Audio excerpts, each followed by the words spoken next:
안녕하세요, 홍해걸입니다. 턱이 아파 고생하는 분들이 많죠. 우리가 턱관절 장애라고 말하는데요. 이 분야의 전문가를 모시고 자세한 이야기 나누도록 하겠습니다. 관악서울대학교 치과병원 김문정 교수님 나오셨어요.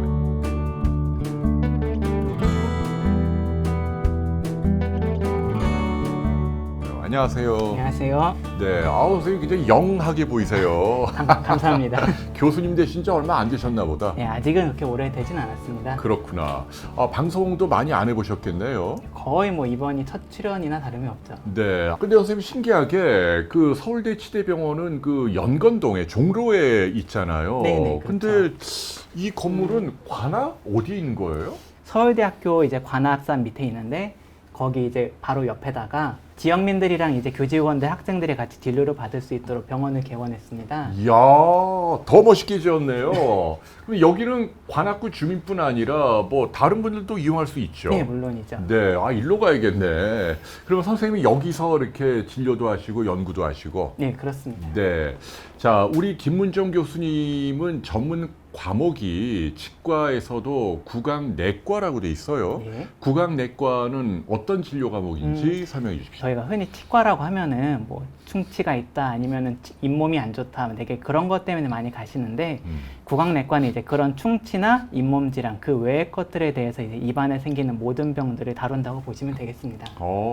그러네요. 그러면은 오늘 주제인 턱관절 장애는 제일 먼저 구강내과를 가야 한다. 그렇죠. 저희 쪽에서 주로 하는 질병 중에 하나죠. 네, 여러분 참고하십시오. 여기 아프면 우리 선생님처럼 구강내과를 가야 한다. 네. 네, 맞습니다. 알겠습니다. 자, 이게 이제 특히 아간면 통증하고 관련이 있잖아요. 그래서 오늘 주제는 얼굴의 통증 그리고 이 턱관절 장애에 대해서 강연하도록 하겠습니다. 네. 자, 부탁드릴게요. 먼저 아간면 통증이라고 일단 정의를 먼저 말씀드리려고 하는데요. 아간면 통증은 영어로 오로페이시알 페인이라고 하는데 말 그대로 오랄 페이시알 페인으로서 구강과 안면 쪽에서 이제 아픈 부위들 이런 부위들이 다 이제 아간면 통증에 속하는 거고 좁은 영역으로 말하면 여기 그림에 있는 것처럼 눈에서 귀까지 해서 이 턱에 있는 데까지 이 안쪽에 있는 통증을 주로 다루는데 머리 쪽에는 워낙 다양한 구조물들이 같이 있다 보니까 딱 여기 있는 건 여기만 문제가 생기기보다는 주변에 같이 영향을 미치기 때문에 목 위부터 머리 두통까지 그런 거를 다 통틀어서 우리 아간면 통증이라고 많이 하고 있습니다. 네, 그러나 주로는 눈 아래네요. 그다음에 그쵸. 턱 위고 주로. 여기가 어디 아프면은 그쵸. 선생님 찾아가야겠네.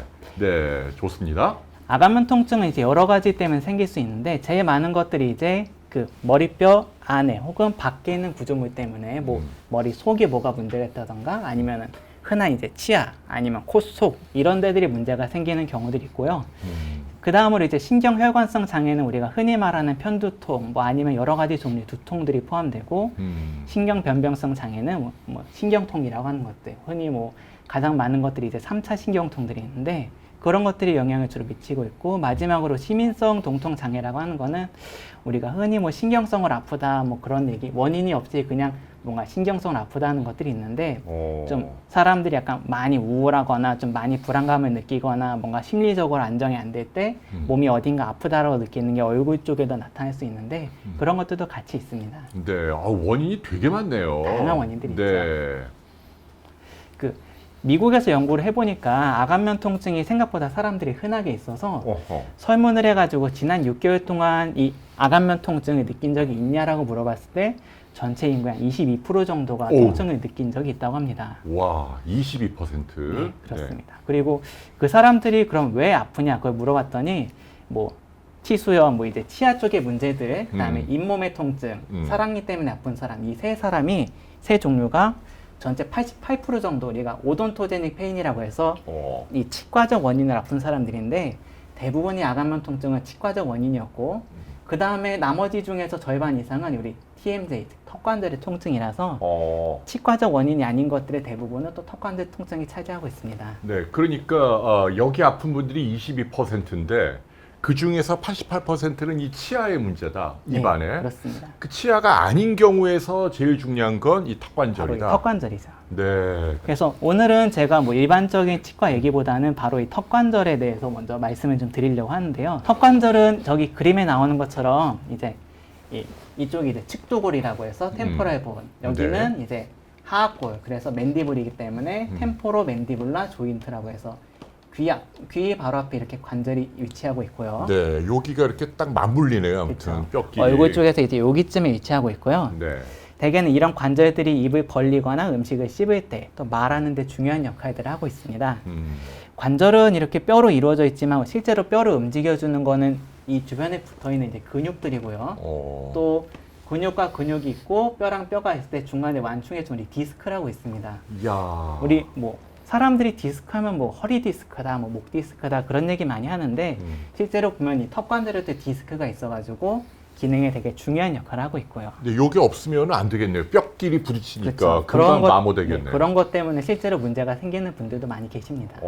디스크가 이 안에도 있다는 거 기억하십시오. 네. 그래서 턱관절 장애라고 한다면은 아까 말씀드린 대표적인 디스크, 그다음에 저작근이라고 해서 씹을 때 힘주는 이 근육들, 그다음에 관절뼈에서 생기는 여러 가지 문제들을 통틀어서 우리가 턱관절 장애라고 말하고 있습니다. 하나씩 간단히 설명을 드리면 관절원판 장애가 아까 관절원판이 우리 턱관절 디스크를 말하는 건데 그림에 보시면 여기 뼈가 있고 여기 머리뼈가 있을 때 중간에 껴있는 요게 바로 디스크고요. 이게 지금은 요 둘 사이에 잘 껴있어서 정상적인 위치에 있지만 이런 식으로 앞으로 좀 어긋나 있는 경우들은 배열이 잘못되면은 대표적으로 이제 벌릴 때마다 딱딱 소리가 나거나 그런 경우들이 있는데 이런 문제들이 생길 수가 있습니다. 이 디스크가 이렇게 쑥 빠졌네요. 밀려 그렇죠. 나왔네요. 앞으로 빠져 있는 거죠.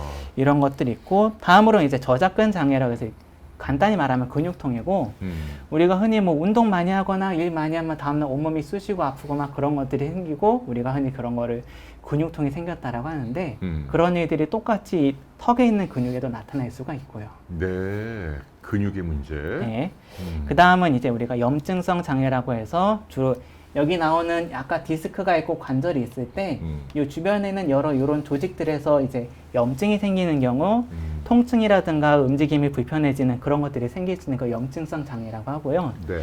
이런 것들이 좀 더 많이 안 좋아지는 경우들은 아까 그림이랑 달리 이런 데가 막 끊어져 있고 깨져 있고 그런 것들이 있는데 우리가 이제 턱관절에도 똑같이 퇴행성 관절염이 올 수가 있어서 그런 사람 이제 염증이 심해지면은 이런 식으로 조직이 파괴되면서 문제가 생기기도 합니다. 그런 문제들도 같이 올 수가 있습니다. 야, 이게 이렇게 끊어지기도 하네요. 네, 세상에. 이게 막 파괴되고 여러 가지 문제들이 생길 수가 있고요. 네, 좋습니다. 네. 이런 세 가지 문제들이 있는데 어느 게 먼저 약한 게 파괴되냐에 따라서 하나씩 나타나게 되는데 되게 하나만 단독으로 있기보다는 결국은 하나하나 차례대로 파괴되기 때문에 이 세 가지 문제들이 중첩해서 나타나는 경우들이 많이 있고요.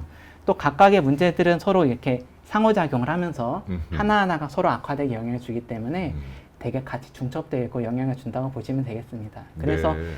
이 사람들이 대개는 내가 진짜로 뭐가 문제라서 아픈 건지는 뭐 이것도 있고 저것도 있고 해서 정확히 알 수가 없기 때문에 이런 턱관절을 전문으로 보는 치과 의사에게 가서 정확한 진단을 받아보실 필요가 있고요. 네, 세 가지가 대부분 고루 관여한다. 네.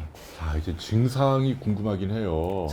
턱은 되게 원래 밥을 먹을 때 쓰는 관절이기 때문에 입을 크게 벌리거나 하품할 때 아니면 음식물을 막 씹거나 그럴 때 여기 쪽이나 아니면 여기 근육이 있는 쪽에 여기가 뭔가 아프다 아니면은 뭔가 뻣뻣하고 묵직한 느낌이 든다 아니면은 이제 뭔가 어딘가 걸려있는 듯한 느낌이 들 때도 있고 여기가 덜거덕 하고 실제로 우리 손가락 꺾을 때 뭐 뚜둑 소리 내는 것처럼 네. 그런 소리가 턱에서 나는 사람도 있습니다. 진짜로? 여기서 소리가 나요? 그런 사람도 많이 있어서 아이고. 이런 증상들이 턱관절 장애가 있는 분들의 가장 초기 대표적인 증상이라고 보시면 되고요. 네. 이런 증상들 얘기 들어보시면 나도 저런 게 있다라고 느끼는 분들이 생각보다 많으실 거고 사실 저 같은 경우도 간혹가다 여기서 소리가 나는 경우들이 있는데 연구를 해보면은 전체 인구 중에서 한 33%, 와. 33%면은 한 3명 중에 1명 그러니까. 정도는 이런 증상 중에 하나를 가지고 있다라고 합니다. 네. 그래서 세부적으로 보면은 이제 관절 잡음이 소리가 나는 건데 남자는 최대 22%, 여자는 40%까지. 이야. 그다음에 아픈 사람은 남자는 3.5%, 여성은 6.9%까지 있고요. 이게 특징적으로 여기 비율을 보시면 아시겠지만 남자보단 여자한테서 더 많이 나타난다고 합니다. 그러네요. 네. 아니 근데 그 보통은 이런 손가락 꺾는 소리 나는 거는 뭐 질병이다 뭐 이런 얘기는 안 하는데 여기에서 나는 그 잡음은 안 좋은 건가요? 잡음은 일단은 좋은 건 아니긴 한데 그러네요. 사실 이게 난다고 해서 무조건 병이라거나 나쁘다거나 꼭 그런 건 아니시고요.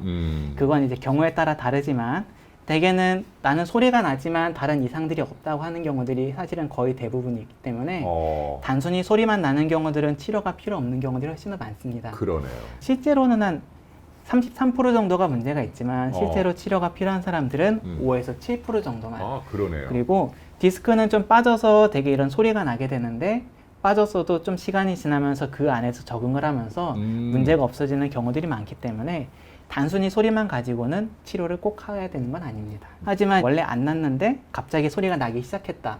아니면은 소리는 원래 조금씩 났었는데 소리가 점점 더 커진다. 그런 게 있다면 뭔가 문제가 진행되고 악화되는 게 있다는 얘기이기 때문에 우리가 미리 한번 검사를 받아보고 내가 어떤 문제가 있는지 확인해 보실 필요가 있겠습니다. 선생님도 소리가 나요 정말? 저는 가끔씩 납니다. 가끔씩 납니까? 네, 알겠습니다. 네. 네. 이런 것 중에 또 특징 중에 하나가 턱관절 장애는 오히려 젊은 사람한테 더 흔하다고 하는데요. 그러니까요. 그 되게 관절이 아프다 그러면은 뭐 할아버지, 할머니, 어르신들이 주로 많이 나타난다고 하는데 그 건강보험 심사평가원에서 이제 치료받은 사람의 비율을 보니까 이 10대에서 30대까지가 거의 절반 정도고 와. 오히려 연령이 늘어날수록 줄어드는 비율로 보이는데요. 그래서 그러네요. 아직까지 뭐 왜 그런지 원인이 뭐 딱 정확한 건 아니지만 그래서 어떤 사람들은 이제 자기 아이들 주로 이제 청소년들 뭐 중학생 고등학생 아이들을 데려와서 제가 턱관절 장애입니다 말씀드렸을 때 내 아이가 벌써부터 턱에 문제가 있다니 관절 장애가 있다니 걱정을 하시겠지만 대개는 그런 중고등학생 때 아니면 대학생 때 생기는 것들은 이상하다기보단 누구나 있을 수 있는 문제이기 때문에 뭐 되게 특이하거나 뭐 이상하다 아니면은 내 아이만 안 좋은 게 걸렸거나 그렇게는 너무 걱정은 안 하셔도 될 것 같습니다. 그래도 이게 젊은 사람들에게 흔하다는 건 참 신기하네요. 그렇죠. 네, 좋습니다. 네. 그 다음에 사람들을 보면은 저희 이제 병원에 오시는 분들이 전 턱이 아픈데 막 머리도 아프고 막 몸도 쑤시고 뭐 어디도 아프고 여러 군데가 막 다 아프다 이제 그런 얘기를 하시는데 그러면 이게 다 턱 때문에 그런 거냐, 턱이 안 좋으면 뭐 몸도 다 이상해지고 그런 거냐 이제 궁금하시는 분들이 많이 계신데요. 한때는 그렇게 많이 언론에도 막 알려지고 그렇죠. 그랬어요. 네, 꼭 그런 말씀들이 많이 하시는데 사실은 꼭 항상 그런 것은 아니고요. 대개는 이제 턱관절이 장애가 있다고 해서 몸에 다른데 독립적인 질환들이 또 생기고 그런 경우들은 많지는 않지만 저희가 크게 두 가지 가능성들을 좀 생각을 해봐야 되는데 첫 번째가 이제 연관통이라고 해서 연관통이라는 게 이제 어떤 거냐면은 나는 이제 이 턱이 아픈데 원인은 턱이지만 실제로 나는 내가 아프다라고 느끼는 거는 뭐 치아가 아프다던가 아니면은 뭐 목이 아프다던가 그렇게 엉뚱한 데가 통증이 느끼는 경우들이 있습니다. 그렇죠. 신경 그 분포에 따라서. 그렇죠. 이런 것들이 이제 워낙 머리 쪽은 신경이 복잡하게 분포되어 있고 가까이 있기 때문에 한쪽이 아픈 것들이 그런 신경들이 서로 인접하다 보니까 뇌에서는 다른 쪽이 아프다고 느끼는 경우들이 많아서 이런 것들이 영향을 미칠 수도 있고요. 또 하나는 이제 턱관절이 많이 아프시고 또 이런 게 워낙 오랫동안 지속되면은 먹고 말하고 그런 게 힘들기도 하지만 본인이 그것 때문에 스트레스 많이 받고 또 정서적으로 불안해지고 그런 것들이 다른 데 질환들이 약간 간접적으로 영향을 미치고 유발할 수 있기 때문에 그런 것도 아마 영향이 있을 거라고 생각이 됩니다. 네. 그러니까 저런 거지 턱관절 때문에 뭐 다른 몸에 그 뭐 중요한 질병이 생긴다. 그래서 너무 또 여기를 과장하는 건 옳지 않다. 지금 그쵸. 그런 얘기죠. 네. 턱관절 장애가 이렇게 앞서 말씀드린 뭐 아프고 소리가 나고 그런 것들이 일단 기본적이지만 적절하게 치료를 받지 않거나 하면은 나중에 이제 입이 잘 안 벌어질 수도 있고요. 원래는 입이 이렇게 하품을 하면 벌어져야 되는데 이게 뭔가 반밖에 안 벌어진다던가 그런 것들이 생길 수 있고 관절이 아픈 분들은 뭐 관절을 쓸 때마다 아프지만 심해지면은 그냥 나는 가만히 있어도 계속 묵직하게 아프고 그런 것들이 올 수도 있고요.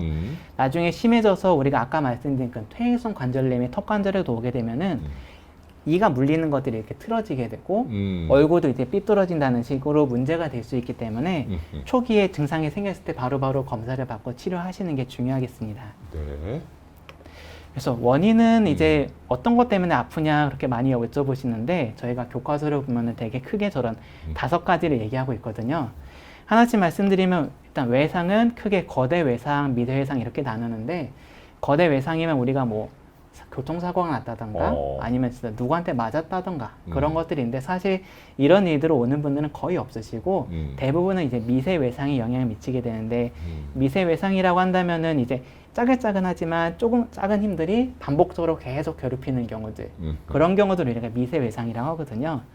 가장 대표적으로는 이제 이런 습관들이 있을 때 이를 좀 꽉 무는 습관들 아니면은 뭐 이제 턱을 자꾸 이렇게 움직여보고 아까 막 풀어보고 이거 하지 말아요 그러면? 그렇죠. 그런 거 자꾸 하시면 안 좋고 어이구. 손톱이나 연필을 무는 습관들 이렇게 물고 계시고 그런 것들 입술이 이렇게 깨무는 것들 아니면 턱을 평소에 이렇게 괴고 계시고 한쪽으로 많이 씻고 그다음에 이렇게 받치고 엎드려서 주무시는 것들 또 이제 이를 갈거나 이를 꽉 무는 습관들이 있는 분들이 있는데 이런 것들이 반복되면은 되게 사소한 거긴 하지만 이게 쌓이다 보면은 결국은 관절에 문제를 일으킬 수 있기 때문에 이런 것들을 꼭 피하시는 것들이 필요합니다. 네, 이거 하지 마세요. 나쁜 거란 얘기네요. 네. 하시면 안 됩니다. 네. 그 다음으로 이제 교합 관계가 있는데, 즉 이제 부정교합이 턱관절 장애 이제 원인 중에 하나가 될 수 있는데요. 실제로 저희 환자분들 중에도 많은 분들이 여쭤보시는 게 이제 부정교합이 턱관절 장애 유발할 수 있냐? 또 만약 그렇다면은 내가 이제 그 치아 교정 그거를 해야 될 필요가 있냐라고 여쭤보시는데요. 아까 말씀드린 대로 부정교합은 물론 연관성이 있습니다. 근데 우리가 뭐 생각하는 그런 이가 삐뚤삐뚤하게 있을 거면은 그게 무조건 다 턱관절 장애랑 연관이 있다. 꼭 그런 건 아니고 저희가 크게 두 가지 정도로 보고 있는데요.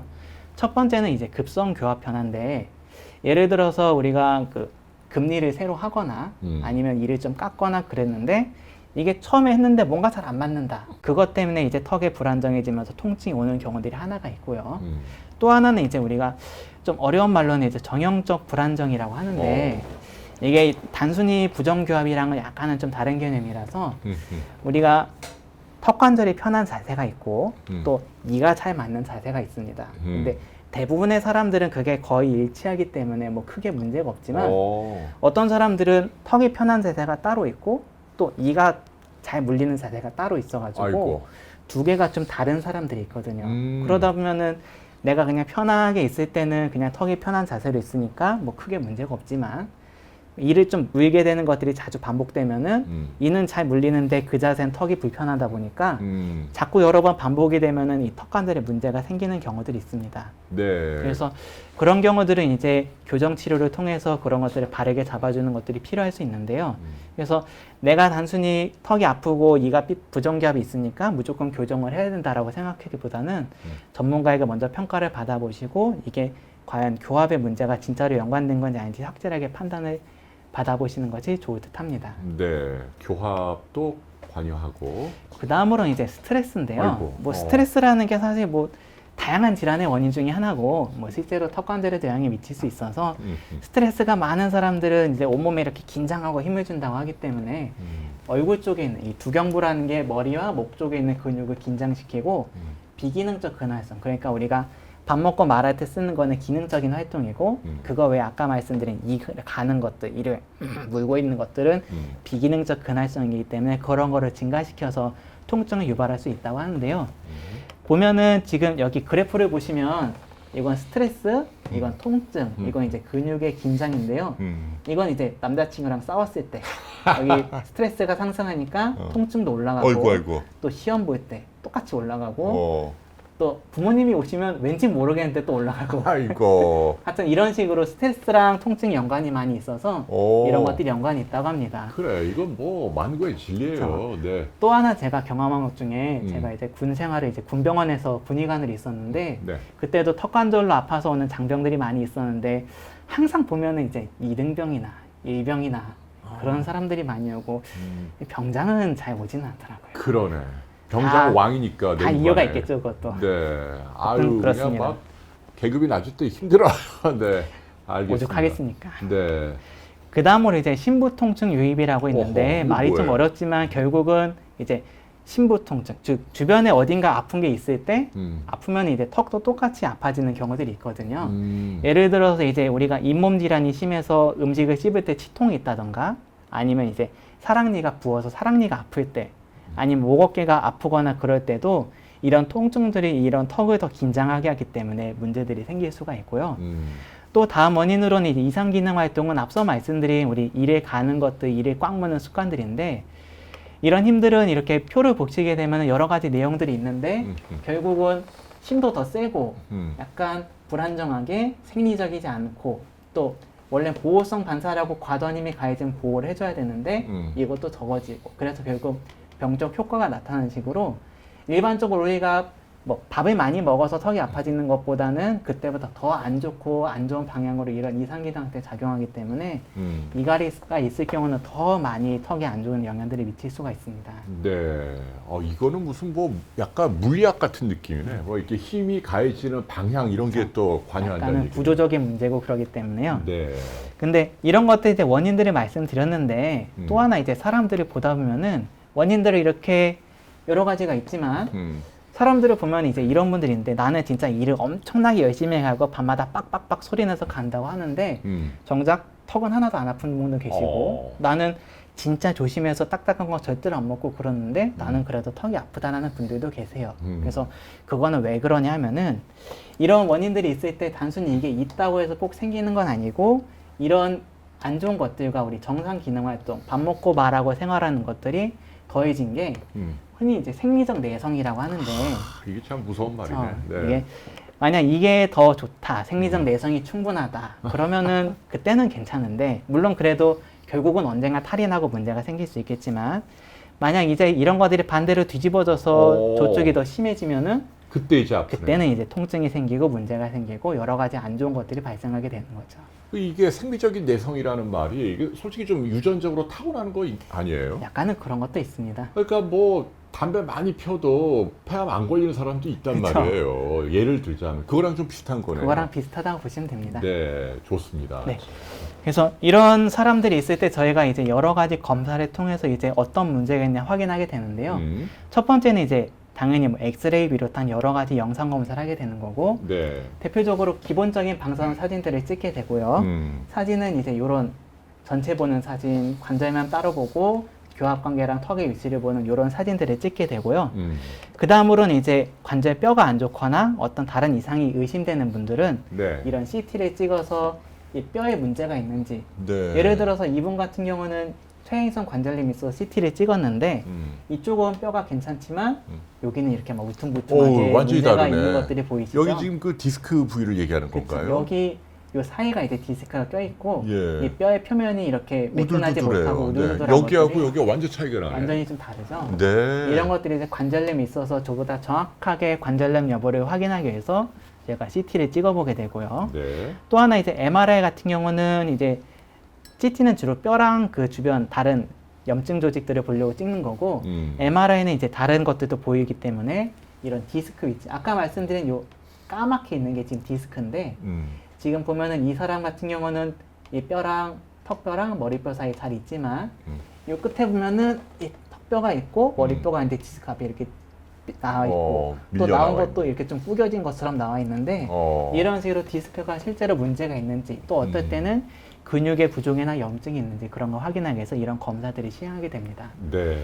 그 다음으로 이제 그런 우리가 직접적으로 환자를 이제 이 임상검사라고 해서 턱이 얼마나 벌어지는지 또 벌어지면 아픈 게 있는지 벌어질 때 이게 똑바로 벌어지는데 옆으로 틀어져 벌어지는지 아니면은 근육을 누르거나 했을 때 아프거나 불편한 것들이 있는지 그런 여러 가지 평가들을 하게 되고요. 되게 이런 식으로 종이가 양식지가 있어서 하나하나 저희가 체크를 해가면서 실제로 문제가 있나 검사를 해보게 되고요. 네, 저기다 다 답을 해야 되네요, 환자분들이. 그렇죠. 이거는 이제 저희가 직접 체크를 해가면서 치과의사 검사를 해보고 이제 저희가 적고 이런 거 음. 자료를 통해서 진단을 내리게 됩니다. 네. 그래서 이런 것들이 있지만 사실은 제일 중요한 건 저는 이제 환자 상담, 이제 병력 조사 요거라고 보는데요.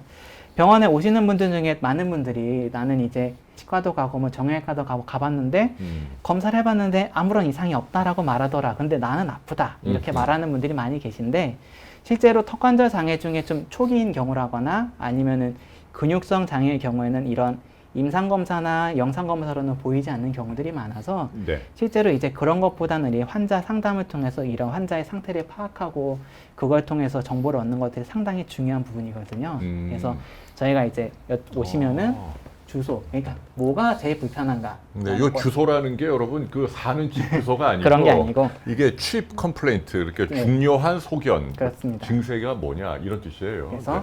그런 게 언제부터 시작됐고 어떻게 변하고 또 어디가 아픈지 또 언제 뭘 하면은 아픈 게 생기는지 이것도 환자분이 어떤 치료를 미리 받았던 거를 저희가 알아야지 똑같은 걸 반복을 안 할 수 있기 때문에 그런 것도 필요하고 아까 말씀드린 이갈이 같은 것들이 있는지 이런 것들 여러 가지를 여쭤봄으로써 저희가 정보를 얻어서 정확한 진단을 내릴 수가 있습니다. 네, 그러네요. 네, 이렇게 정말 이 턱관절 장애도 굉장히 섬세한 그렇죠. 그 과정이 필요하네요. 네. 이게 워낙 복잡한 질환이고 그러니까. 다양한 정보들이 혼재되어 있고 또 이런 정보가 있다고 해서 진짜로 이거냐면 또 이제 다른 것들이 중첩도 나타날 수 있기 때문에 좀 보다 이제 전문가들을 통해서 이렇게 전문을 하시는 분들을 만나서 검사를 하시는 게 중요하겠습니다. 그러니까 구강내과 선생님처럼 거기를 가야겠네. 네, 알겠습니다. 다음은 이제 그래서 치료네, 드디어. 치료죠. 사실 환자분들이 제일 궁금해하시는 건 이제 치료법들인데 치료는 크게 저희가 이제 4가지 정도를 진행하고 있습니다. 그래서 물리치료, 그다음에 약을 드시는 것, 그다음에 보톡스 뭐 미용으로 많이 하죠. 이런 것도 하고 입안에 장치를 끼는 치료들이 있는데요. 하나씩 보면은 먼저 물리치료는 이제 병원마다 여러 가지 장비들이 있지만 대개는 이제 이런 따뜻한 찜질하는 것들, 그다음에 레이저로 하는 치료도 있고요. 초음파 물리치료기, 그다음에 전기 자극을 주는 치료들이 있고요. 이런 치료들은 이제 환자들의 좀 근육을 이완하고 풀어주고 턱을 안정시켜 줌으로써 통증도 감소되고 또 빨리빨리 회복될 수 있도록 도와주는 역할을 하는데 이게 딱 한 번 받는다고 바로 좋아지는 건 아니기 때문에 여러 번 반복적으로 하는 것들이 필요하고요. 보통 몇 번 와요? 사실은 오실 수 있다면 자주 오시면 좋고 네. 저는 뭐 일주일에 뭐 2번, 3번도 오실 수 있다면 오시면 좋다고 하는데 사실 이제 병원에 그렇게 매번 오실 수는 없으니까 병원에는 대개 저희가 뭐 2주에 한 번 정도 아니면 한 달에 한 번 이렇게 오셔서 물리치료를 받도록 말씀드리고 그 관악구에 있는 주민들은 좋으시겠네. 그쵸. 가까이 계시니까. 그렇긴 한데 네. 그래서 저희가 집에서 이제 병원에 못 오신 분들은 이 따뜻한 찜질하는 것들 사실 찜질은 뭐 찜질 팩 같은 게 또 있고 아니면 그냥 물수건 같은 걸로도 집에서 할 수 있기 때문에 그거를 최대한 많이 하시도록 설명을 드립니다. 차가운 거 하면 안 돼요? 차가운 거를 할 때도 있는데요.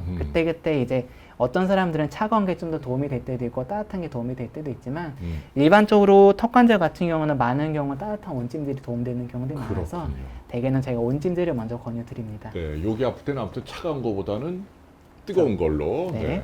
좋습니다. 그 다음에 이제 약물 치료가 있는데 뭐 약은 대개는 저희가 복잡한 약을 쓰는 건 아니고 대개는 이런 염증을 조절하고 통증을 조절하는 목적으로 그냥 간단히 말하자면 이제 진통제, 그다음에 이제 근육 이완제 이 2가지를 이제 위주로 쓰게 되는데요.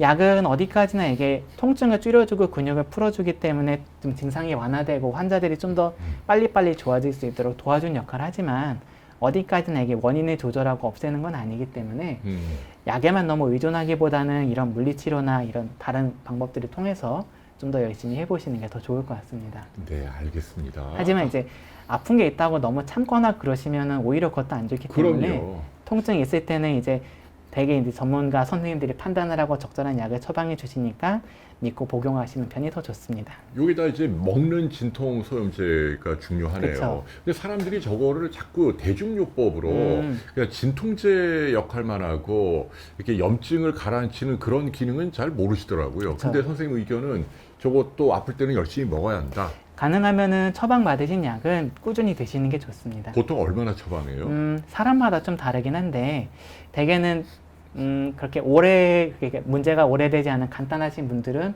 한 일주일에서 2주일 정도. 근데 좀 약간 만성적인 통증이 있는 분들은 뭐 한 2-3달씩 좀 오랫동안 드시기도 하는데 그건 이제 사람마다 좀 약간씩 다르긴 합니다. 그래도 매일 먹어야 되는 거잖아요. 그쵸. 그죠? 네. 자, 이렇게 드시고요. 그 다음으로 이제 보톡스 주사 치료는 이게 저희가 신기해요. 이제, 네. 이제 미용 목적으로 흔히 뭐 사각턱, 주름 개선 뭐 이렇게 여러 가지로 많이 쓰게 되는데 결국은 보톡스라는 게 근육의 부피를 줄여주고 그러다 보면 근육이 뭉친 거라든가 긴장하는 것들을 줄여주기 때문에 이 턱관절 장애가 있는 사람들도 결국은 근육이 긴장하고 뭉치는 경우들이 많으니까 그런 것들을 좀 차단하고 턱이 좀 이완되고 불필요하게 좀 활동하는 걸 줄여줌으로써 통증을 개선하고 여러 가지 아픈 것들이 좋아지는 그런 효과들이 있거든요. 어디를 찔러요? 저거 주사죠. 여긴가요? 뭐 어디? 찌르는 부위는 아까 여기 저희 있구나. 보여드린 이 근육 있죠. 오, 이런데. 이 주로 이 큰 근육이 이 머리 옆에 있고 네, 관자놀이 뭐. 관자놀이 쪽이죠. 네. 그다음에 여기 뺨 있는 쪽에 네, 뺨 있는데. 여기 쪽에 있기 때문에 주로 이 부분에 한 두세 군데로 나눠가지고 주사를 놓게 됩니다. 근데 이게 좀 약간 근육을 이완하고 마비시키는 거잖아요. 그렇죠. 그러면 풀어지니까 좋긴 한데 이게 씹는 힘이나 뭐 얼굴 표정이 달라지고 그러진 않나요? 대개는 이게 저희가 그런 안면 근육과 이제 씹는 근육들은 약간 분포가 신경이 작용하는 게 다르기 때문에 저희가 그런 것들이 피해서 주사를 하기 때문에 얼굴의 표정이나 그런 데 영향을 미치는 것들은 대개는 크지는 않고요. 네. 초반에는 약간 이제 근육이 쪼그라들면서 음. 약간은 찝는 게 살짝은 불편한 게 좀 갈 수는 있지만 대개는 어느 정도의 저장력은 금방 또 회복이 되기 때문에 또 이런 것들이 있다고 해도 되게 보톡스는 이게 영구적인 효과가 아니라 몇 개월 안에 또 원래대로 거의 돌아오기 때문에 영구적인 부작용이나 그런 것들은 거의 걱정 안 하셔도 될 것 같습니다. 네. 그러면 그 선생님이 이제 물리 치료도 있고 약물도 있고 보톡스도 있고 그러면 이제 전부 다 해요? 아니면 그 중에 몇 개만 골라서 해요? 대개는 이제 환자마다 좀 선택을 해서 하게 되는데요. 사실 약 같은 경우는 통증을 조절하는 목적으로 쓰기 때문에 네. 뭐 나는 뭐 별로 아프지 않거나 뭐 아픈 게 심하지 않다. 사실 그런 분들은 약을 다 드리진 않고 물리치료 같은 경우는 이제 여러 가지를 좀 턱을 이완하고 풀어주기 위해서 복합적으로 하는데 물리치료마다 좀 어떤 장애 뭐 턱관절의 디스크 장애에 좀 더 좋은 물리치료가 있고 또 근육에 더 좋은 물리치료가 있기 때문에 그걸 선택적으로 적용을 하게 되고요. 보톡스 같은 경우는 주로 이제 근육에 작용하는 약이기 때문에 주로 근육과 관련된 문제가 있을 때 물론 이제 아까도 말씀드린 것처럼 근육만 딱 있다기보단 여러 가지가 겹쳐 있기 때문에 대개는 이제 다른 게 있어도 필요하면 쓸 수 있지만 주로 웬만하면 이제 근육 쪽의 문제에 대해서 보톡스를 넣는다고 보시면 될 겁니다. 그 판단은 이제 선생님이 하시겠네요. 저희가 이제 환자들의 증상과 검사 결과를 보고 판단을 내리게 되고요. 하나 또 있죠. 구강내 장치도 장치가 있죠. 있죠. 네. 장치는 이제 우리가 마우스피스처럼 입안에 아. 꼈다 뺐다 하는 그런 장치들인데 네. 뭐 장치가 이제 뭐 여러 가지가 뭐 있기는 한데 어우, 사실은 네. 이거를 저희가 다 쓰지는 않고 여기 제일 위에 파란색으로 되어 있는 이 교합 안정 장치라는 것들이 거의 대부분의 환자를 제가 이런 장치로 치료를 하게 됩니다. 네. 그래서 장치는 이렇게 오. 뭐 위에도 끼는 것도 있고 아니면 이렇게 아래쪽에 끼는 것도 있는데 뭐 이거는 이제 꼈다 뺐다 할 수 있는 거고 우리가 마우스피스나 틀니 끼듯이 이렇게 꼈다가 뭐 빼기도 할 수 있는 거고요. 대개 장치를 끼게 되면은 이제 턱관절 장애 증상을 70에서 90%까지 어휴. 감소를 시킨다고 해서 사람들이 아니 이것만 끼는데 글쎄. 이게 효과가 있냐라고 물어보면은 저희가 당연히 효과가 있다라고 말씀을 드립니다. 야, 그래서 이거는 무슨 원리로 효과가 있어요? 원리는 이제 저희가 크게 두 가지로 보는데 네. 일단은 입안에 뭘 끼고 있으면 내가 막 이를 갈거나 아니면 막 깨물거나 그랬을 때 완충을 해주니까 그렇죠. 우리가 흔히 뭐 마우스피스 같은 거 운동선수는 낀다고 하죠. 음. 그런 것처럼 보호라는 작용들이 있기 때문에 턱이 상하지 않도록 해주는 것들이 있고요. 또 하나 이제 턱관절 안정과 근활성의 감소라고 하는데 실제로 장치를 끼면은 여기 보시면 이 동그라미는 장치를 안 꼈을 때 이 정도 있으면은 까만 동그라미 이렇게 줄어드는 식으로 근활성이 확 차이가 나는 거를 볼 수가 있습니다. 네. 그래서 근육이 이렇게 턱이 안정된 위치로 가면서 그러면은 근육이 좀 이완되고 풀리게 되고 그런 식으로 진행이 되면은 여기 나오는 것처럼 이렇게 통증도 감소하고 이런 하중이 감소하면서 여러 가지 불편감들이 줄어들기 때문에 장치를 끼므로써 이런 통증들이 줄어들게 되고요. 어허, 야, 그러니까 이게 상당히 탁월한 효과가 있는 그쵸. 거네요. 그러면 지금 보톡스도 있고 교합 안정 장치, 먹는 약도 있고 물리치료도 있고 이 네 가지 가운데 가장 선생님이 많이 권유하는 건 뭐예요? 가장 많이 권유하는 거는 일단은 저희가 물리치료 하는 거를 좀 강조해서 설명을 드리고요. 네.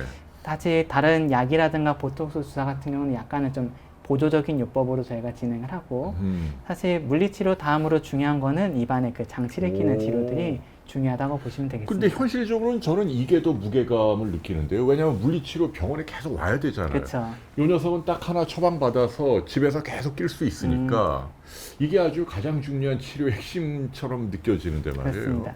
사실 저 같은 경우는 물리치료를 일단 먼저 진행을 하지만 환자에 따라서 물리치료를 하는 것보다는 바로 장치를 들어가는 게 좋겠다라는 분들이 아하. 계시면은 바로 이런 장치를 하자고 먼저 권해드리고요.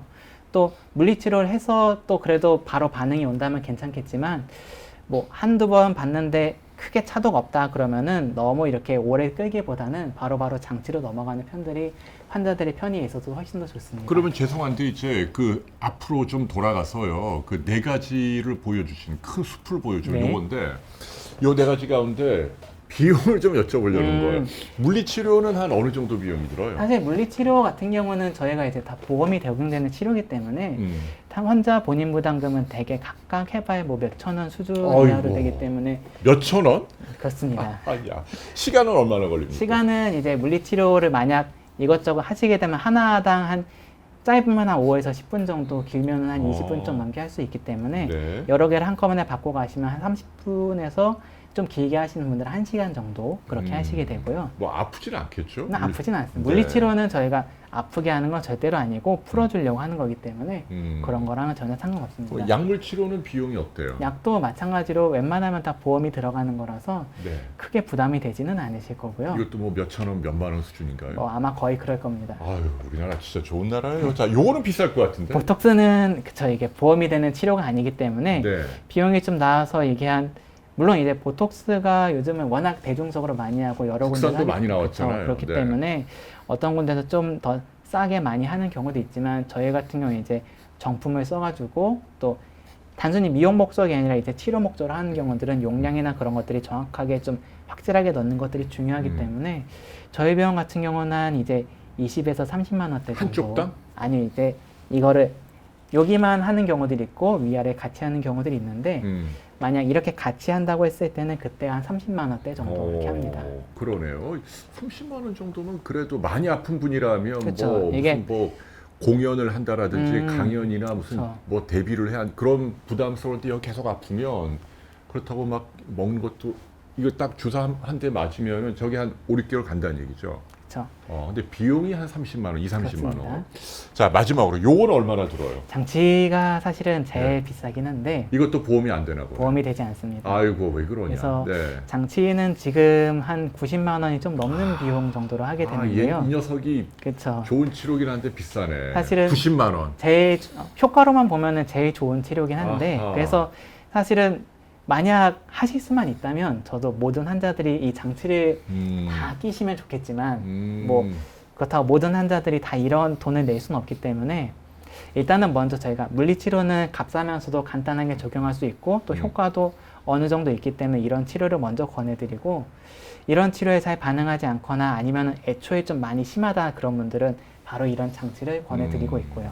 알겠습니다. 그러니까 아무튼 이게 좀 가장 강력하고 근데 네. 좀 비싸다. 그쵸. 그런 느낌이 드네요. 자, 그래서 장치를 끼면은 사람들이 이제 입안에 뭐가 들어간다고 하니까 아니 이거를 끼면은 내가 밥 먹고 말하고 생활하는데 이게 뭐 안 되고 밤에 잘 때 잠도 안 오고 그렇지 않겠냐라고 많이 여쭤보시는데요.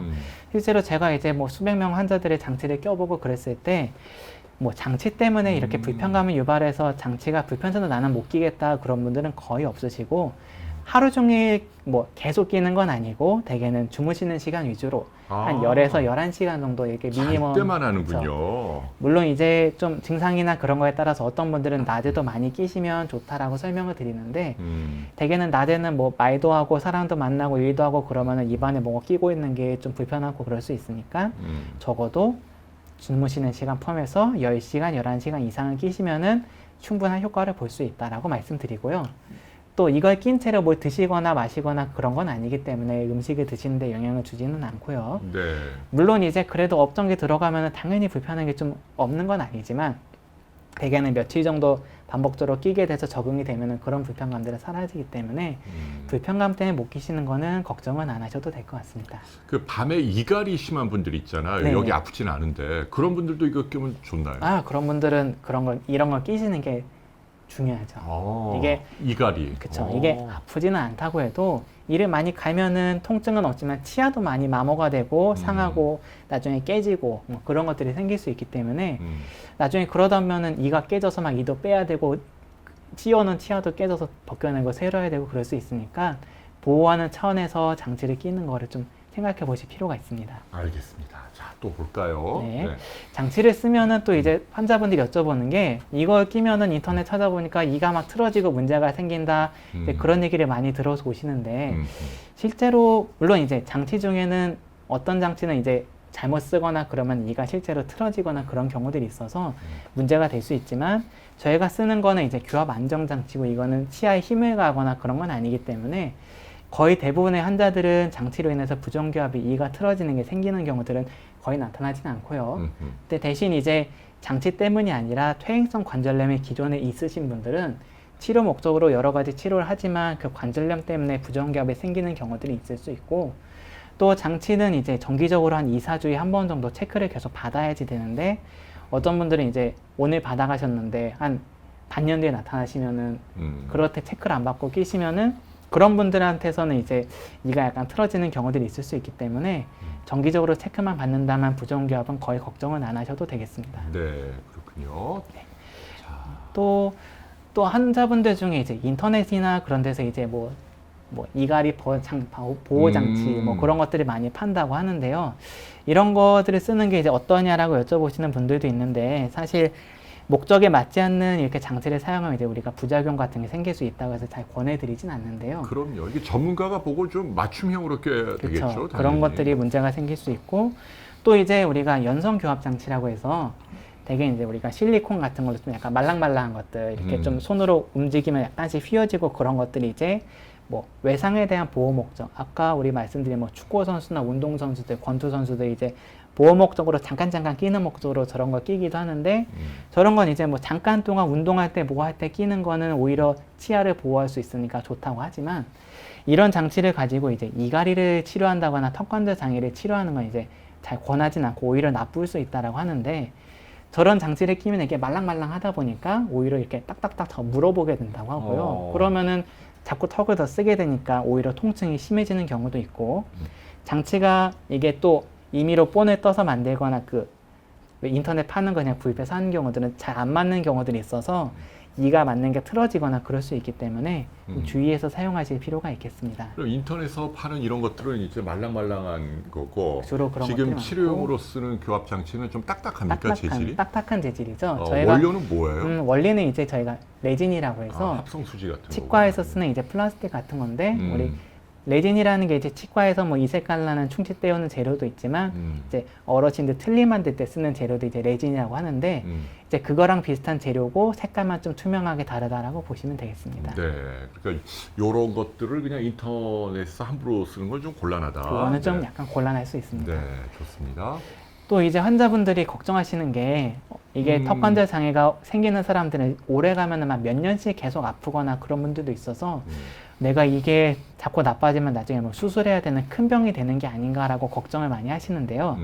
뭐 턱관절 장애가 수술해야 되는 경우가 있나요?라고 여쭤봤을 때 사실은 뭐 물론 그런 경우도 있습니다. 뭐 예를 들어서 뭐 턱에서 뭐가 자라나는 뭐 극단적으로 말하면 이제 어떤 분들이 이제 암 같은 게 아이고. 관절 뼈에도 생기기도 하는데 사실 그런 거 이제 뭐 턱관절 장애 범위가 이미 넘어선 거고 그런 거 말고 이제 턱관절 뼈가 이제 아예 붙어버렸다거나 그런 경우들은 수술이 필요한 경우들이 있겠습니다만 대다수 거의 대부분의 환자분들은 보존적인 치료들 제가 아까 말씀드린 그 네 가지를 통해서 대개는 해결이 가능하고 또 수술을 하는 경우도 물론 수술법들이 있긴 하지만 그런 수술들이 이제 우리가 일반적으로 하는 치료들에 비해서 훨씬 더 좋다거나 꼭 그런 건 아니기 때문에 뭐 수술이라는 게 이렇게 전신마취해서 얼굴에 칼을 대서 째가지고 하는 거고 신경 손상이나 그런 위험성을 감안했을 때 그런 위험 대비 얻는 이익이 그렇게 크지 않기 때문에 요즘은 턱관절에 대해서 수술을 하는 경우들은 거의 없다라고 보셔도 될 것 같습니다. 네, 그렇군요. 수술은 잊어라. 뭐 그런 뜻이네요. 네,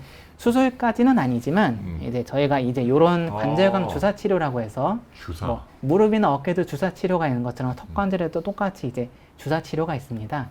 그래서 관절 안에 이제 주사를 찔러 넣어서 안에 있는 이제 염증을 세척을 하고 또 윤활을 좀 도와줄 수 있는 윤활액이 넣는다던가 염증을 줄여주는 약을 스테로이드 같은 약을 넣어가지고 통증을 완화시키는 치료들이 있는데 관절 안에 염증들이 심한 분들은 이런 치료들을 같이 수술까지는 아니더라도 이런 치료는 고려해 볼 수 있겠습니다. 이건 외래에서 그냥 바늘로 찌르고 그쵸. 끝나는 거니까. 이거는 그냥 뭐 전신 마취를 하거나 그런 건 아니고 그냥 치과에 오셔서 이렇게 누워서 바늘만 찌르고 끝나는 거기 때문에 간단하게 하실 수 있습니다. 네, 그러네요. 이런 방법도 있고. 네.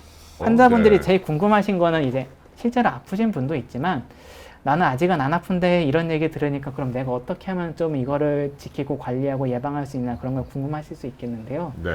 여러 가지 이제 방법들, 행동을 조절하는 법들, 집에서 관리하는 법들 몇 가지를 좀 이제 설명을 드리려고 하는데요. 행동 조절 이제 이라는 거는 우리가 제일 중요한 거는 턱관절 장애의 증상을 유발하고 악화시키는 습관들을 좀 차단하고 턱에 좀 편한 자세를 유지하는 것들이 두 가지가 좀 핵심이라고 볼 수 있겠습니다. 그래서 하나씩 보면은 습관을 차단하는 거는 우리 아까 뭐 앞서 말씀드릴 때 뭐 깨물고 힘주고 뭐 여러 가지 말씀 그거 다 하면 안 돼요. 그쵸. 그런 네. 거를 다 절대로 하면 안 되시고 또 하나 제가 강조 드리는 게 아까 이런 습관들도 있지만 이런 분들이 계세요. 그래서 강박적인 사람들. 이게 내가 꼭 이래. 예. 아프다 아니면 소리가 나니까 내가 어떻게 하면 아픈가 이렇게 이렇게 틀어보면서 네. 아픈 방법을 탐구하는 분들이 있는데 계속 반복해요. 그렇죠. 그런 것들이 결국은 우리가 상처가 났을 때 자꾸 손대서 덧나게 하는 거랑 똑같기 때문에 제가 항상 말씀드리는 거는 뭘 했을 때 아프다, 불편하다 그런 거는 웬만하면 아니라 무조건 하시면 안 됩니다라고 말씀을 드립니다. 그게 사실은 중요하다고 보시면 될 거고요. 근데 음식도 이렇게 입을 크게 벌려서 먹는 건 안 좋다 이거네요. 그렇죠. 뭐 이렇게. 이제 햄버거 같은 거, 뭐 쌈 같은 그런 것들 거안 된다는 그런 거를 얘기예요. 좀 가능하면은 안 드시는 편이 더 좋고요. 딱딱하다는 건 뭐 오징어는 알겠는데. 뭐 이제 견과류 같은 것도 있죠. 아니면 땅콩 이제 이런 것도. 땅콩 견과류 아니면 이제 사탕 같은 거 좀 깨물어 어휴, 드시기 좋아하는 사람들 그러지 말라는 아니면 이제 딱딱한 건 아닌데 뭐 운전 많이 하거나 아니면은 평소에도 껌을 좀 습관적으로 계속 찝는 분들이 계신데 그런 것도 사실은 좋지는 않습니다. 그러게요. 반복적으로 미세하게 계속 그쵸. 손상을 준다는 얘기네요. 그런 것도 좋지는 않고요. 좋습니다. 그 다음으로 이제 안정된 자세를 유지하는 건데 우리가 뭐 허리 아픈 사람들 뭐 수술도 하고 물리치료도 하지만 그래도 바른 자세를 유지해야 됩니다. 말씀드리는 것처럼 턱관절에도 똑같이 이제 턱관절 안정 위치라고 해서 턱이 좀 편한 자세가 있는데요. 턱이 편한 자세는 어떤 거냐면은 이제 허리를 딱 바르게 펴시고 네. 그다음에 목도 딱 바르게 해서 이렇게 딱 앉으시고 가끔가다 이제 뭐 일하거나 그런 앉아서 일할 때 이렇게 거북목으로 이런 분들이 계신데 네. 절대로 안 되시고 딱 바르게 하시고 이 상태에서 턱의 힘을 쫙 빼시면은 위아래 치아가 이렇게 약간 떨어져 있는 걸 느끼실 거예요. 네. 그래서 어금니부터 앞니까지 하나도 닿지 않도록 떨어져 있는 것들이 턱이 가장 편한 자세이기 때문에 뭐 어떤 분들은 이런 분들이 계세요. 나는 그냥 가만히 있어도 이 길이 이렇게 닿아 있고 치아는 닿아 있지만 나는 힘 안 주고 있는 걸 그렇게 생각하실 수가 있는데 일단 치아가 닿아 있다는 것 자체가 근육에 뭔가 긴장하고 힘을 주고 있다는 얘기이기 때문에 우리가 흔히 뭐 TV 보거나 멍하게 있으면은 입이 이렇게 벌어진다고 그렇죠. 하잖아요. 그렇죠. 예, 예. 그 정도는 아니더라도 근육에 힘이 빠지면은 치아가 떨어져 있는 게 정상이니까 이야. 내가 보니까 나는 이를 물고 있네, 힘은 주지 않았지만 치아가 닿고 있네 라고 느껴지면은 일부러라도 약간 떨어뜨려서 치아가 닿지 않도록 유지를 해주시는 게 좋습니다. 네. 이게 다 있다는 얘기는 아무튼 긴장하고 그쵸. 있다는 얘기를 근육에 뭔가 힘이 들어가 있다는 얘기죠. 네, 알겠습니다. 그리고 집에서 하실 수 있는 관리법으로는 아까도 말씀드린 저희 따뜻한 온찜질하는 것들을 이제 권해드리고요. 좀 턱을 좀 풀어주는 이렇게 마사지 같은 것들 아니면 이렇게 좀 어깨나 이런 데 목 스트레칭하는 것들이 이런 턱에 좀 같이 도움을 주기 때문에 그런 것들을 같이 해보시면 좋은데 대신 어떤 분들 막 스트레칭 하다 이렇게 막 해가지고 막 땡기고 아프고 그런 거를 오히려 풀어준다고 좋아하는 분들이 있는데 이런데 마사지 할 때도 막 아픈 거 참고 눌러서 아픈 거 풀어준다라고 생각하시면 안 되고 통증을 유발하거나 뭐 했더니 더 아파진다 그런 것까지는 되지 않도록 부드럽게 해주시는 게 중요하겠습니다. 네. 다음으로는 이제 턱관절 장애의 원인이기도 하지만 환자분들이 이런 주소로 많이 오시는데 이제 이갈이가 진짜 있거든요. 많아요. 그렇죠? 네. 이갈이가 이제 우리가 밤에만 일을 간다고 생각하지만 연구를 보면 이제 낮에도 이를 깨물거나 가는 사람들이 있어서 오호. 밤낮으로 둘 다 생길 수 있다고 하고요. 연구를 보면은 이게 한 20% 정도, 어이구. 한 5명 중 1명 있다라고 하는데, 근데 대개는 이제 본인은 모르는 경우들이 많습니다. 근데 또 옆에서 이제 주로 이제 배우자가 이제 가르쳐 주는 사람들이 많은데, 근데 배우자도 또 모르는 경우들이 많다고 하네요. 그래서 그래요? 실제로는 저거보다 더 많은 사람들이 이갈이가 좀 있지 않을까라고 좀 추측을 해볼 수도 있고요. 또 사람들이 보면은 치과 갔더니 나는 몰랐는데 치과 선생님이 이 많이 가시나요? 물어보는 경우들이 많은데 보시면 이제 이런 증거들이 있을 때 이를 많이 간다라고 생각할 수 여기로 있는데 완전 갈렸네 진짜. 완전 이게 그냥 직선이 됐죠. 직선했었어. 이게 다 갈아서 이렇게 된 거고 세상에. 뺨에도 보면 이렇게 하얗게 좀 이빨 자국처럼 울퉁불퉁하게 혀에도 이렇게 울퉁불퉁하게 이빨 자국이 나 있는 것들이 이를 깨물거나 갈았을 때 생긴 흔적들이기 때문에 치과 가서 입을 딱 벌렸더니 저런 게 보인다 그러면은 아 이분은 이를 좀 가시는구나 라고 생각을 해볼 수 있고 네. 또 보면은 이제 아까 저작근이 여기 뺨에 있다고 했는데 이렇게 불뚝 튀어나오신 분들이 있으세요. 얘가 턱관절의 근육이 근육질이 된 거죠. 그냥 간단히 말하자면. 네, 여기 헬스 운동을 한 거네. 그렇죠. 그런 분들도 있으면 이가리가 심하다라고 볼 수 있고 엑스레이를 찍어보면 이분 보시면은 여기가 이렇게 불쑥 튀어나와 있어요. 왜 그래요? 이쪽이. 이게 왜냐면은 뼈도 그러네. 그렇죠. 근육이 커지다 보면은 뼈도 같이 따라서 커질 수가 있는데 세상에. 멀쩡하신 분들이랑 비교하면은 이거랑 그러니까. 이거랑 완전히 좀 차이가 나죠. 완전 튀어나왔네.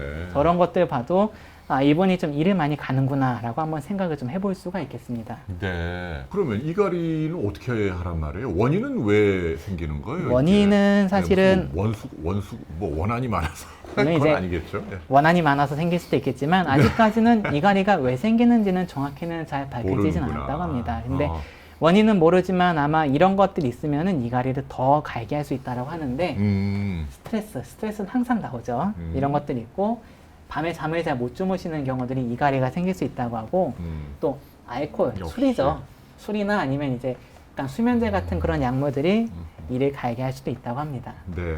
그래서 그러네요. 이런 것들이 있고 또 사람들이 궁금한 것 중에 내가 이가 삐뚤삐뚤하면은 삐뚤삐뚤한 사람들이 이를 더 많이 가냐라고 궁금해하기도 하시는데요. 옛날에도 저희 뭐 치과 의사들이 한 몇십 년 전에는 이가 안 맞아서 생긴다라고 생각을 했는데 요즘은 그렇진 않고 되게 이가리는 연관이 부정기압과 관련이 없다고 되어 있습니다. 그래서 굳이 뭐 이가리 때문에 뭐 교정을 해야 되거나 교정하면 이가리가 줄어들고 관련성은 있지는 않기 때문에 연관을 짓지는 않으셔도 될 것 같습니다. 그러네요. 네.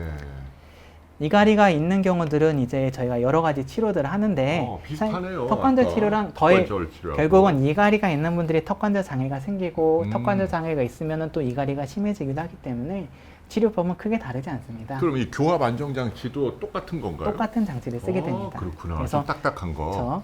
네, 마지막으로 네. 가끔가다 이제 이런 환자분들을 데리고 오시는 부모님들이 계신데 이제 초등학생 아이나 아니면 이제 한 7, 8살쯤 정도 된 아이들이 이제 일을 막 팍팍 간다고 해서 이제 데리고 오시는 경우들이 있는데요. 이런 경우는 이제 어떻게 해야 되냐, 일을 많이 가는데 사실 또 그리고 이런 아이들은 이가 완전히 다 나온 상태가 아니고 또 초등학교 때는 유치가 빠지고 영구치가 막 나는 시기이기 때문에 장치는 입안에 치아에다 끼는 건데 치아가 계속 바뀌니까 장치를 좀 끼기 어려운 점도 있습니다.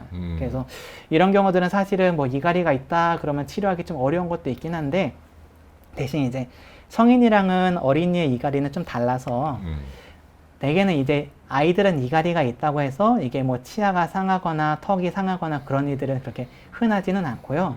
대신 이제 유치는 아무래도 연고치보다 약하다 보니까 치아가 빨리 마모되고 그런 것들이 있지만 어차피 이게 좀 시간 지나면 빠지고 연고치가 나올 거기 때문에 크게 문제를 일으키진 않고 또 하나는 이게 이가리가 있다고 해서 이게 계속 가는 건 아니고 점점 나이가 들면서 중학생, 고등학생이 되면은 이가리가 이제 사라지게 되고요. 또 어린이 때 이가리가 있다고 해서 성인이 되면 이를 또 가게 되냐, 그게 연관성이 있냐 그러면은 대개는 연관성은 따로 없다고 하기 때문에 뭐 어릴 때 이가리 간다고 해서 그거를 너무 걱정하실 필요 없겠습니다. 네. 근데 아무리 그래도 이를 너무 빡빡빡 심하게 가면은 아무리 아이도 결국은 이런 데가 좀 아파지고 그럴 수 있기 때문에 이런 것들이 좀 너무 증상이 실제로 심하다 그러면은 우리 아까 말씀드린 그런 연성교합 장치 그런 것들을 필요하면 잠깐 끼는 거를 좀 시도를 해볼 수가 있겠습니다. 네, 아우 뭐 너무나 그 일목요연하게 강연을 잘 해주시네요. 감사합니다. 방송 처음 해오신 거 맞아요? 처음. 네. 자 끝으로 우리 그 환자분들께 당부하실 말씀 부탁드려요. 턱관절이라는 게 턱관절 장애가 생각보다 좀 흔하게 있고 또 이게 가끔가다 이제 오시는 분들을 보면은 꽤 오랜 시간이 지나서 오시는 분들이 많습니다. 네. 그래서 대개는 이게 증상이 생겼을 때 바로바로 처치를 받거나 그러면은 그래도 금방 좋아질 수 있는데 적당한 치료를 제대로 진단받지 못하고 제대로 된 치료를 받지 못하고 오랫동안 끌다가 오시게 되면은 또 치료도 그만큼 오래 걸리는 경우도 많고 그동안 환자분들 너무 고생하고 힘들고 또 치료 과정도 너무 힘들고 그러면서 환자분들이 너무 힘드시기 때문에 오늘 저희 방송을 통해서 이제 이런 자신의 증상들을 확인해 보시고 내가 턱관절 증상이 있다라고 생각이 되신다면은 바로바로 가까운 전문 선생님들에게 한번 검사를 받아보시고 더 심해지기 전에 한번 치료를 받으시면 좋겠습니다. 자, 턱관절 장애 또 이갈이로 고통받는 분이 있다면 오늘 선생님 방송이 도움이 되었으면 하고요. 자, 관악 서울대 치대병원이죠. 네, 그렇습니다. 서울대학교 캠퍼스 안에 있는. 그렇습니다. 네, 우리 일반 국민도 이용할 수 있으니까 선생님 또 찾아뵈면 좋을 것 같네요. 비욘디 방송 보고 오시면 좀 잘 좀 부탁드릴게요. 알겠습니다. 말씀만 네. 해주십시오. 지금까지 구강내과 김문정 교수님 수고하셨습니다. 고맙습니다, 선생님. 네, 감사합니다. 감사합니다. 비욘디 보시고 즐거웠으면 좋아요, 그리고 구독. 미안해요. 비욘디 보시고 즐거우셨으면 구독과 좋아요 눌러주세요. 혜근 씨, 박자가 맞아야죠. 아니야, 괜찮아. 이 정도. 아니. 편집에서 쓸게. 됐어. 이 정도 됐어.